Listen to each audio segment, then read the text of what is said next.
What is going on, everybody? Welcome back to the channel. Today we have a deleted scene from Thor Love and Thunder that is, well, let's say quite confusing. Part of it is really nice. It's really touching. It's really heartfelt. It's between Thor and Jane when Jane's in the hospital after using Mjolnir to fight Gore. It's a touching moment where Thor says he's fighting for her, but then something unexpected happens, and we can tell why exactly they left this out of the film. Take a look. It's called Fighting for You. It's your choice, Jane. But I'd regret it every single day if I didn't ask you to stay here so we could try and figure this out together. What if you don't come back? I'm gonna come back. You could also totally die. No, well, I'll totally die. I don't know why. Why?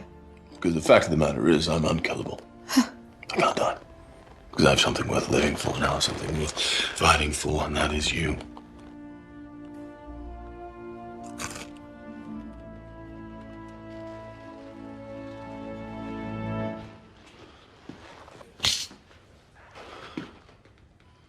Have you been standing there this whole time?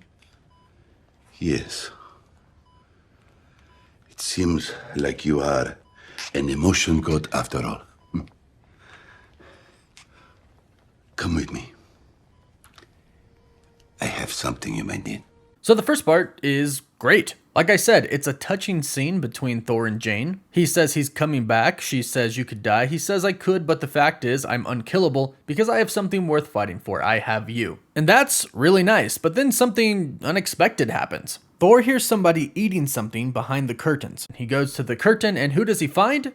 ZEUS. Now this is very confusing because the last time that ZEUS saw Thor almost killed him. Now, here's the deal though about this deleted scene. If you take a look at his chest plate, there is no hole in it. And ZEUS seems to not really hate Thor. And he says, "Come with me. I have something you might need." So I assume that he's going to give Thor Thunderbolt. And if this scene would have remained in the movie, the whole entire movie would have been changed. Thor and them clearly went to Omnipotent City, and they were discovered by ZEUS because they were disguised as the emotion gods, and ZEUS says, I guess you are an emotion god after all, because Thor just showed his emotions to Jane. So they clearly went to Omnipotent City, but it looks like they didn't get Thunderbolt from ZEUS. He might have never thrown it at them, which means Thor might have never thrown it back. Because again, ZEUS doesn't seem hurt, and ZEUS also seems to kind of like Thor now. But this would have changed the fight with Gore on that tiny little moon. Because remember, Valkyrie used Thunderbolt to fight against Gore on the moon, and then she got stabbed. So that fight would have been different. And then of course we would have never gotten the post-credit scene, and spoiler alert if you haven't seen Thor Love and Thunder yet, the post-credit scene is ZEUS hurt but not dead. We see the hole through the armor and his chest, and he's pissed at Thor, and he tells his son Hercules that he's going to go kill Thor. So if this scene would have remained in the movie, it would have changed everything, so it's clear to see why it was taken out. So nothing much really missed here, although it is cool to see after the fact, but I think I prefer the original story that we saw in the theaters. But hey, let me know your thoughts about this in the comments down below. Don't forget to like the video, and of course subscribe for some more awesome content. And as always, thanks for stopping by the channel. We'll catch you next time.